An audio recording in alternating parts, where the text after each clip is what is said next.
Welcome back to Athlete Unscripted. I'm your host, Sidney Depp, and today we're doing something very special with the news that Louisville's own Adam Duvall has officially been inducted into the University of Louisville's Hall of Fame. We had to bring back one of our favorite conversations, our Adam Duvall podcast, and honestly, it hits different now. If you don't know the full scope of what this man has done, let's run it back real quick. Adam Duvall, former Cardinal, Louisville native, played at UofL from 2009 to 2010, where he was a two-time All-Big East infielder and captain of the Cards' first ever national seed team. He helped put Louisville baseball on the national map before heading to the big leagues. Then he goes on to play 11 seasons in Major League Baseball with the Giants, the Reds, Braves, Marlins, and the Red Sox, and becomes one of the most decorated pros to ever come out of this program.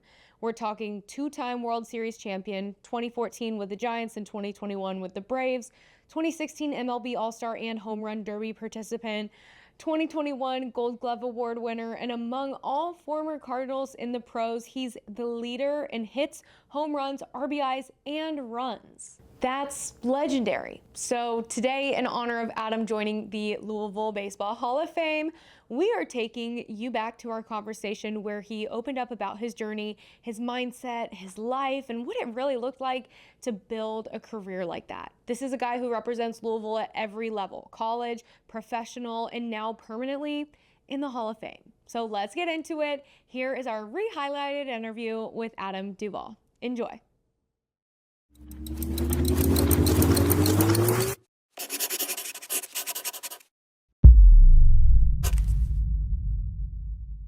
MLB All-Star and World Series champion, right? Yeah. Adam Duvall. Yeah. Welcome to Athlete Unscripted. Yeah, well, thanks for having me. I'm super excited to have you. We're actually here in Nashville, exploring a new city, taking the podcast on the road. So this is fun for both of us. Yeah. I'm excited. I want to start off asking you, you spent a lot of years in baseball, and around baseball there's a lot of superstition. Yeah. You're 37 years old now.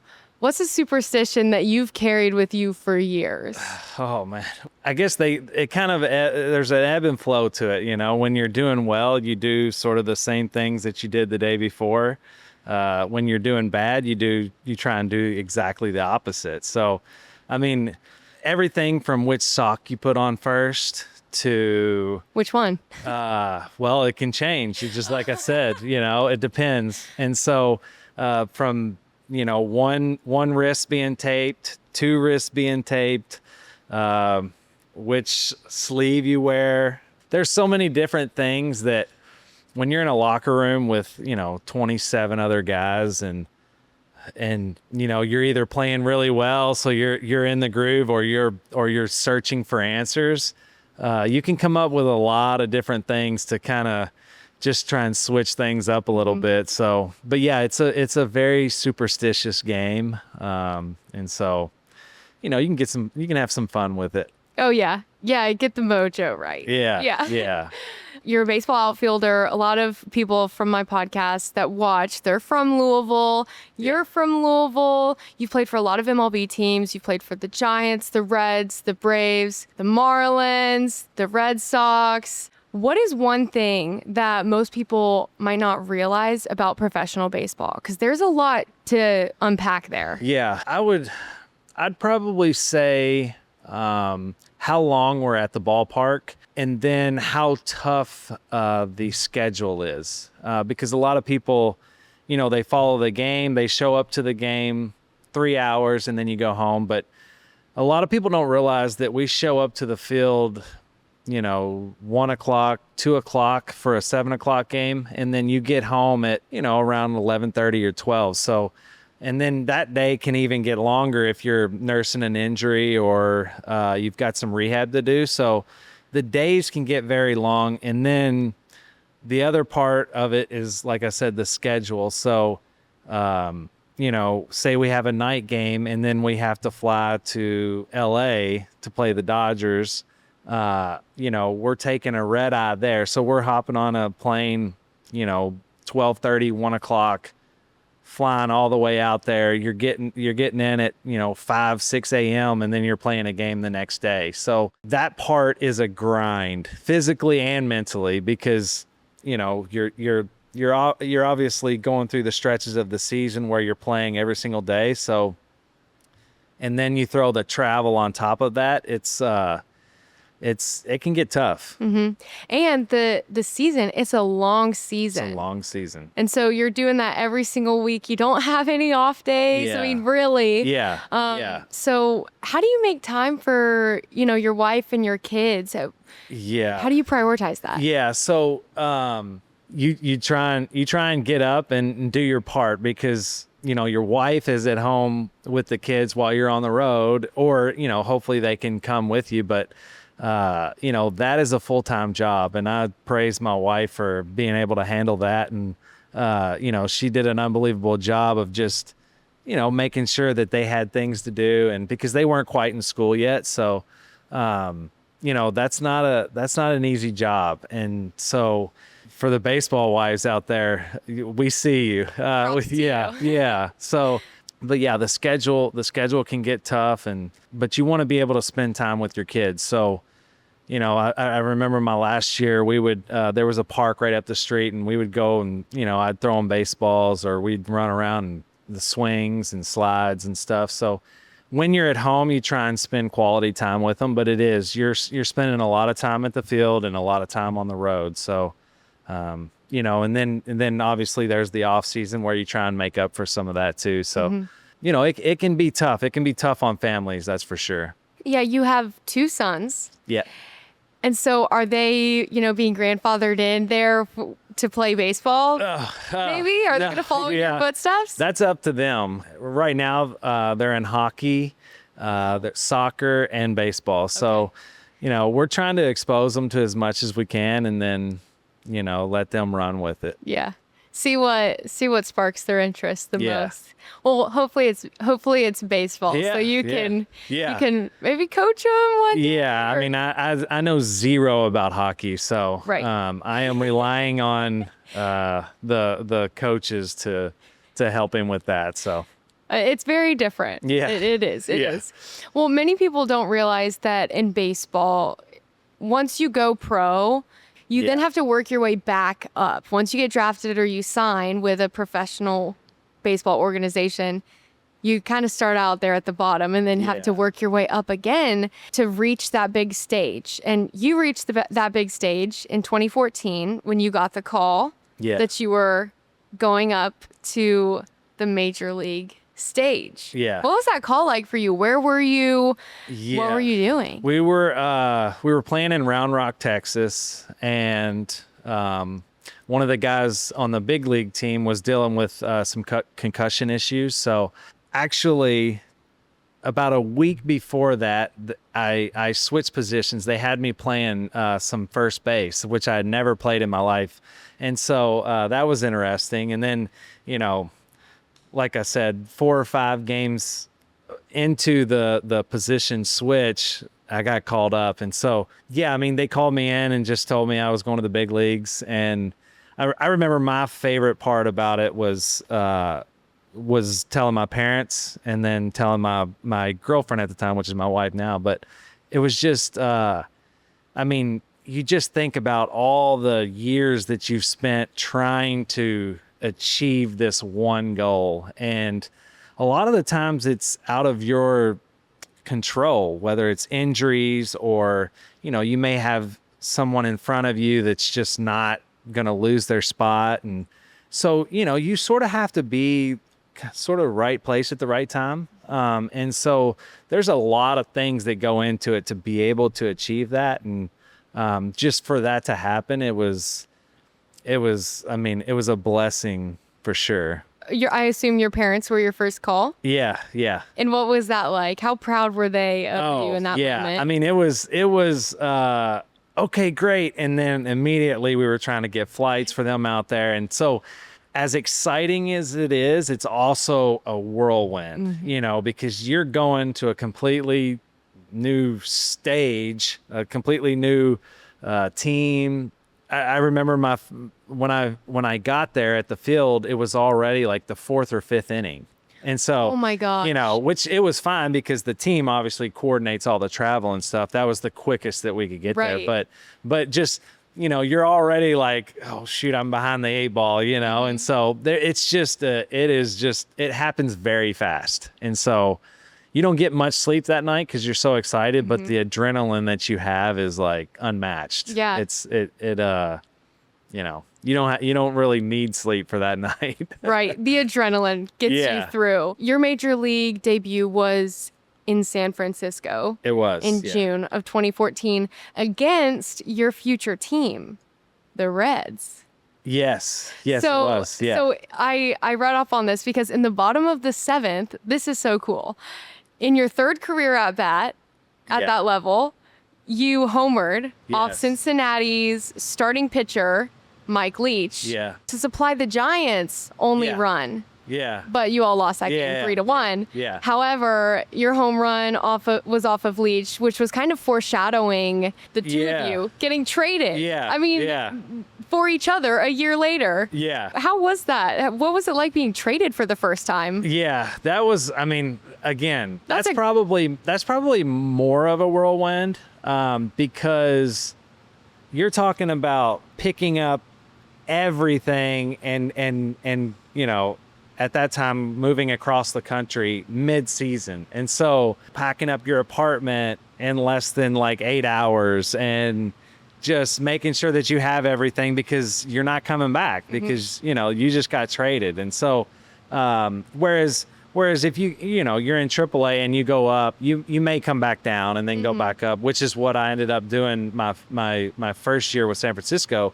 And so I would say getting traded is a lot more stressful than just like than the logistics of getting called up. So when you get called up, you've played with some of those guys because everybody in that organization's moving up and down. But when you're switching organizations, playing for a whole new team, that's a whole new team culture, coaches. Right. What was your emotions through all of that? It was, it was bittersweet because obviously the Giants had given me the opportunity to get there, and they had put a lot of work into the development, of me. And so, I really appreciated that opportunity. But when I got traded, I did feel like that I was going to be able to get to the big leagues and stay there. And so, when I got traded, they sent me to AAA, and then I ended up getting called up a month later, and then, I never really looked back. So it was, it was a blessing. Mm-hmm. Obviously, right now you are a free agent. Yeah. So you're kind of on the look out for what's next, or what is next for you? Yeah, I think, I decided I had a job. I had a job that came on late in spring training. And it was sort of the same scenario as last year. I signed about a week before the season started. And so I was playing catch up, and it was a tough year mentally and physically, just because, I didn't really have the full month and a half to prepare for what is such a grinding season. And so, I sort of felt like I was behind the 8 ball the whole time. And so, honestly, I didn't really want to go through that again. I was ready, but to pick up the family, to pick up the kids, to take them out of sports and school and move them, it just didn't seem right for whatever reason. And so, I haven't officially retired, but mentally I'm retired. And so I'm at home with my wife and my kids, and I'm just enjoying watching them play their sports, and I'm trying to, just be there as much as I can because I was on the road a lot. So that's sort of where we're at right now. Are you still training or in playing shape, would you say? I still train. Like I'll probably always train. Part of your lifestyle. But I haven't touched the bat in a while, so. Let me ask you this.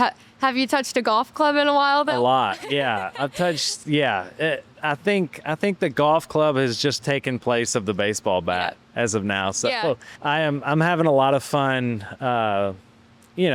working on my golf swing. And it's stepped right into where, because as baseball players, you're always tinkering with your baseball swing. And so, it never really fully gets out of your brain. And so, that's kind of where golf is right now. Yeah, there's a lot of crossover between the two. You've got the power behind the swing, and I saw your hat, so I was like, he's a golf guy.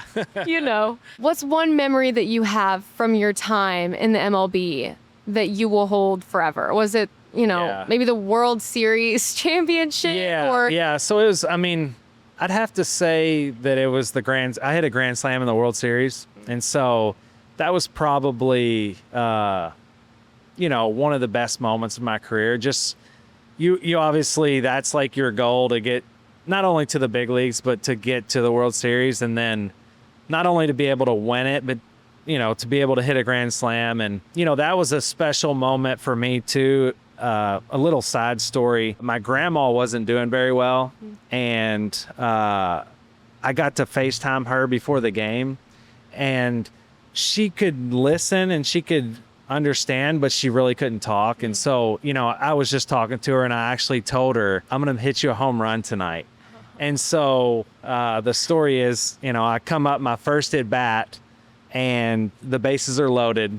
First pitch, I swing and hit it out. Like it was like the man upstairs was looking out for me right there. So it was like just meant to be. And so, I'm running around the bases, and like I was getting emotional, and just because, she loved following my career, and she was always on the internet looking at, all the videos and all the, information and stuff. So she was my number one fan. So, being able to do that was really special. Yeah, do that on the biggest stage in baseball. Yeah. And for it to be the first pitch, it was just like, cherry on top. Yeah. It was just meant to be. It was a special moment. Wow. So reflecting on your time back at Louisville, you obviously had a journey in your collegiate baseball and educational career as well. You were at Western Kentucky, went to JUCO, and then ultimately ended up at Louisville. Yeah. And, you're a Louisville native. Did you always want to end up at Louisville? Yeah. So that was my dream. But I grew up in a home where we were diehard Louisville fans. And so that was always my dream. I just, my senior year in high school, I had back surgery. So I didn't get to play my senior year or most of my freshman year. And so I really had to get somewhere where I knew I was going to play. And so that was the junior college. And then once I went down there, it was my second year. So I had to transfer out. And luckily, Louisville was looking for a second baseman, and I jumped at it. I couldn't have been more happy. So. Yeah, you obviously suffered a vertebrae injury. What was that like? And I really want you to touch on the mental side of it, because a lot of people don't realize when you play sports at that level and suffer an injury, what's that experience like? How hard is that on your lifestyle changing? It was tough. It was, so it happened my sophomore year in high school. And then, so, we went to some different doctors, and we ended up bracing it instead of surgery. So we braced it. It ended up healing enough to really get me through my junior year. And then it was regional championship. I went back on a ball and dove, kind of awkward. And I pretty much knew immediately something was messed up. And so I tried to play through it a little bit, and I wasn't able to move like I wanted to move. So ended up having surgery at before my senior season. And then, like I said, it took a little bit longer than expected to heal. And so I didn't get to play my freshman year in college either. I played a little bit, but it just, I wasn't able to prepare for that season either. So it was, but yeah, mentally it's like, man, I really haven't played in 2 years, what happens now? And so that's why I went the junior college route. And I never let it like put any doubt in my head, because I just dreamt of being in the big leagues for so long. And so, so many nights it was like, you know what, that's not going to stop me. And luckily, you know, I had a lot of help along the way, trainers and, you know, PTs and, you know, different people to help me along my career. And luckily I was able to stay healthy enough and achieve the goal. So Going through all of that, the trainers, the recovery, what's something you learned about that you can apply to your life? yeah, I mean, I think the biggest thing is things aren't going to be easy, especially things that, you know, are worthwhile. And so I grew up in a blue collar family. So being able to get through tough things is important. And just like you said, in life too, you know, this is, you know, things, like I said, things that are worthwhile aren't going to come easy. And some days you're going to have to grind it out. And that's, you know, I enjoyed the grind. I feel like baseball is a grind, and I enjoyed, you know, the physical and the mental grind of it. So, you know, I think that's probably one of the biggest things. What's a moment from your time at Louisville that stands out? There's a lot. I mean, just from the friendships, and, you know, you get to be so close, you know, when you're waking up at 5 and you're all going to the weight room, and, you know, you're all pulling for each other. And, you know, it's I think the process of college is it just creates that tight knit like group. And, you know, that's something that you don't necessarily get in pro ball, because, you know, in the off season, everybody's going home and, you know, to their families, and they're all, you know, working out on themselves. They're all different parts of the country. And being in college, it's just, you're always around each other, you know? And so that's probably one of the biggest or the coolest things about college sports. And then, you know, probably another big thing would be like hosting a regional, hosting a super regional. That was cool. It's just, I never got to the College World Series, and that was one thing that, you know, was really on the bucket list. But we had some unbelievable teams, and, you know, a bunch of unbelievable guys, and my time at Louisville was great. What did the transition from playing collegiate baseball to then going pro look like? Was it like a shock to how the system worked and how the culture and atmosphere is like, and then also the workouts and training? Was there a big change? You know, so that brings one thing to mind. As soon as I signed, we had a trainer that, you know, was looking at my medicals, and, you know, he's wanting to do a bunch of x-rays for my back, because obviously I had back surgery. So but he, you know, I said, look, my back's fine. You know, I just played 56 games or whatever. And, you know, and his response was, well, that's not a real season. You're about to play 140, I think it was 142 in the minors. That put a little chip on my shoulder, because, you know, I know how well I was prepared for the next level, playing, you know, in that organization, or, you know, with the Cardinals. And so, you know, I'm like, man, you don't know who you're talking to right now. Like, I'm ready to go, you know? And so it's just because they do such a good job of preparing you physically and mentally. It really wasn't that big of a difference,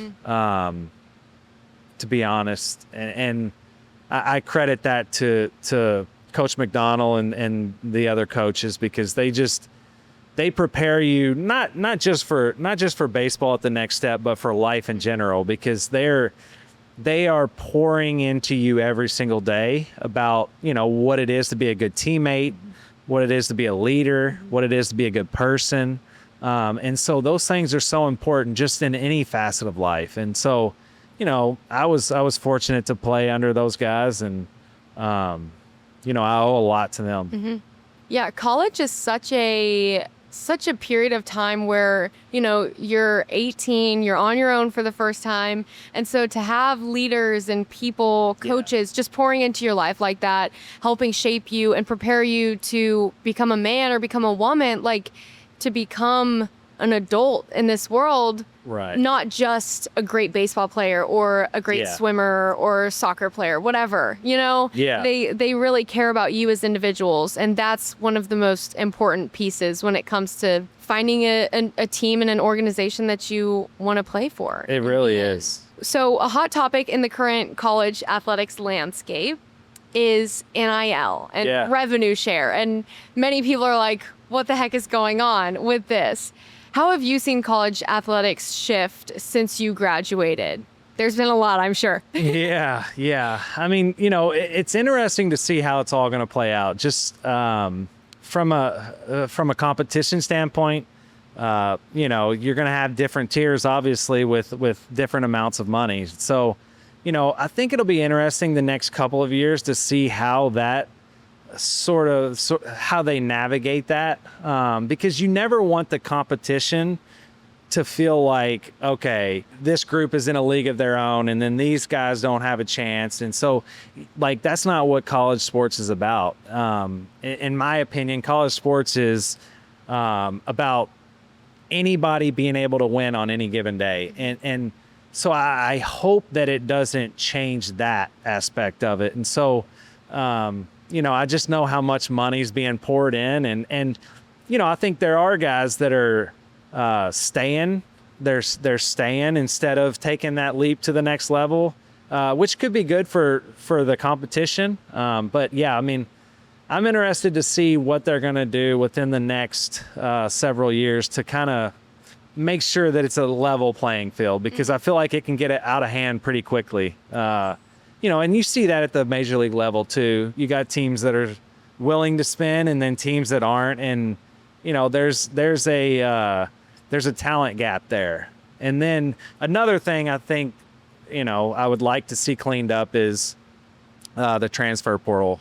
From an athlete standpoint, it pays to be able to be a free agent every single year. So I don't think from the athlete standpoint, they really want it to change. Just from a fan of a college sports team, getting to know your players and to create that, that sort of backing that we've all known college sports to be is like, I feel like that's important. That they're rooted in the program. Yeah. The tradition of the university. They know the fan base. Right. The city, like they're rooted in it. Yeah. And they're not just here and gone. But we'll see. We'll see how they navigate that. Yeah. If you were a college athlete in today's world, what would be a brand that you think you would partner with? Oh, well, like a dream NIL brand deal. I think for me probably like Louisville Slugger, which they're a partner with University of Louisville, and that's who I used throughout my whole career. I actually used basically the same model all 11 years of my career. So, they're just someone that I've been involved with, and that I've seen them grow throughout my career, and I've seen them do some great things. And, it's just being from there. It's like, it's such a cool, tradition in baseball. And so I think that would probably be like my number one. Yeah. What model do you use? It's a C243 cupped, 33.5, 31.5, all black, one coat on the handle. Wow. Yeah, it gets pretty specific, but the superstitions kind of kick in there. Yeah. They take care of me over there. That's good. Hometown, Louisville Slugger, it applies perfectly to who you are, Yeah. So that would be a great NIL brand deal. What would you buy with your NIL money? Like, I have a degree in finance, and I love following it. I love following the stock market and stuff. I'd probably buy some stocks. Invest. Invest. Overall, your thoughts on NIL? Do you want it to stay or do you want it to go? Closing thoughts on that. Well, can I sort of turn that a little bit? Yeah. Can I? It can stay, because I do think like they're creating a lot of revenue, and so give them some kickback, but clean up the rules a little bit as far as the transfer portal, and try and find a way to, like I said, bridge the talent gap. Like, we can't have this team spending millions and millions and millions and then this team not being able to spend anything. Right. I think level the playing field. Yeah, right. So I don't know that they'll listen to me. Yeah.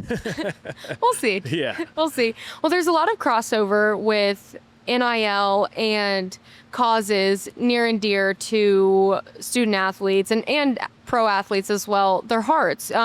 You're very open about having type 1 diabetes, and you say that having type 1 diabetes hasn't just changed your health, it's changed your heart.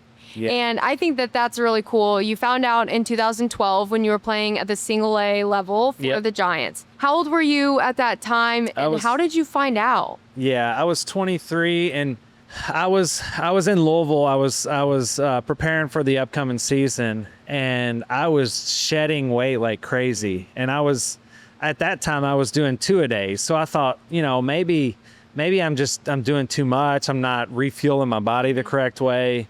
But I ended up getting into spring training. I was down like 20 pounds, and I just didn't have any energy. I was not sleeping well. And so by the time we got to spring training, they do blood tests and stuff. And they said, hey, your fasting blood sugar came up a little high. We're going to do some more tests. So I started Googling some of the problems that I was having. And I was like, yeah, I'm diabetic. Like, wow. Before they even told me. And so, a couple of days later, we get the test back and they're like, yeah, we're going to send you, we're going to get you dialed in. We're going to get you on a pump. We're going to get you with a nutritionist. So like that's where I say, like, I had a lot of people along the way that helped me get to where I was. And a lot of credit goes to them because, who knows where you'd be if certain people didn't come into your life. And, it was a blessing to have that backing and to have the people there that, were really looking out for me and, telling me, hey, let's go see this nutritionist. Let's learn how to manage this during a season. And so, that was really important. At 23, you kind of have a groove for your life, what you like to eat, what you like to do, how you like to, live a healthy lifestyle. Was that a big shift that you had to make once you found out? I don't think I've always eaten pretty well. But just the big thing was learning what foods affected my blood sugar the most and trying to get those out of the diet. Like white rice. I rarely eat white rice just because it jacks my blood sugar up and then I come crashing down. And so, there's certain things that I learned not to really touch before a game. And so that was probably the most important. And then just, learning how stress affects your blood sugars and learning how to really just manage it during a season, because you're switching time zones a lot and you're getting dehydrated a lot. And so those things really affect your blood sugar, and just learning how to, I guess, combat that, throughout the season while you're playing 162 games. Yeah. You talk about the stress levels. I mean, on the mental health side of things, a lot of people don't realize what a big adjustment it is from playing a sport every single day or working out with a team every single day. Just the pressure that you have of performance. I mean, baseball is a very stat-focused game. Yeah. It's very numbers-based. It is. How do you mentally stay healthy? Yeah. Ooh. I mean, that's I think baseball is one of the toughest sports in order to keep a positive mindset, just because if you fail 7 out of 10 times, you're a Hall of Famer. And so you're failing so much, and it's day after day after day. It's, you're getting 1 to 2 off days a month. Every other day you're playing a game. And so, if you're not feeling good with your body, if you've got some injury that you're trying to play through, or you went 0 for 4 the past 2 nights, like that next day you've got a game and you've got 4 at bats coming at you whether you like it or not. And so it's a mental grind to get through the season. But my last 3 years I hired a mental skills coach, and it was a blessing because we would meet once a week and just talk about, hey, you feeling good? Yeah, I'm feeling great, and talk through that. Or, I'm grinding right now. And so just to be able to talk through that was really helpful. What advice would you give to minor league baseball players out there that are currently in the grind? What advice would you give them? I think one of the best pieces of advice that I got was trust and live in your process, because especially in baseball, so much is out of your control. I mean, you can hit the ball as hard as you can and it could be right at someone, or they could make a diving play or rob a home run, or you get a bad call called on you. Mm-hmm. There's so many variables to what happens after you do what you have to do, which is swing the bat, that you just got to trust and preparing for the game and knowing that you're prepared, and then everything else will take care of itself. Because, there's been points of the season where, I would get caught up in, hey, I'm hitting the ball hard, but, they're catching it, or I'm hitting it right at them, or I've got bad luck, or it's easy to get caught up in that. And then it tends to go bad if you do. You got to trust in your process. Just understand that you're doing everything you can to prepare for the game. Mm-hmm. And maybe you make minor tweaks here and there, but just trust the process, because the process is what matters the most. The results will normally follow. Just stick with it. Yeah. It is a game of failure. Yeah, so. It is. It's a grind mentally. That's one of the, like you said earlier, what do people, what do they don't know about the game? And that's one of them. There's a lot. Yeah. Because a lot of people show up to the ballpark, 6:30, games at 7, they're out of there by 10, but you've been there for 7 hours already. Right. Yeah, it is. And then, you got in at 4 a.m. the night before, so. Trying to take a nap in the locker room. Yeah. They've started to implement nap rooms now, just because, I mean, with all the research on sleep and recovery, it's, when I first made my debut, you better not get caught sleeping in the locker room. Wow. It was bad for you if you did. That sort of narrative is kind of switched now, just because there's more insight on the benefits of maybe getting a 15-minute nap before the game from a performance standpoint. Really? So, yeah. Wow. The league has changed a lot from when I got into now. So that's kind of shocking. Yeah. That's good. I mean, we're advancing, we're making progress, Right. We're learning, researching. Last question I've got for you. What is one thing that you want to be remembered by? I think a good teammate. Yeah, just someone that will be there for you, because it's such a grind. And I know, I had people there for me when I was young. And so just being a good teammate, being a good locker room presence goes a long way, especially in such a long season. And I know how important it is to have those guys in the locker room. So I think that's probably that and that I played hard, especially in an era today where you can kind of get away with, jogging balls out. And, I want to know that I gave it my all. Mm-hmm. And that people on your team could trust that you were going to do that. Yeah. Right. That's right. Good. That's good. Well, Adam, thank you so much for coming on Athlete Unscripted. It was great having you. Well, thank you for having me. I appreciate you guys coming down here. Thank you so much for tuning into this episode of Athlete Unscripted. Make sure to subscribe so you never miss an exclusive episode and you stay in the know on all things athletics. I'll see you next time.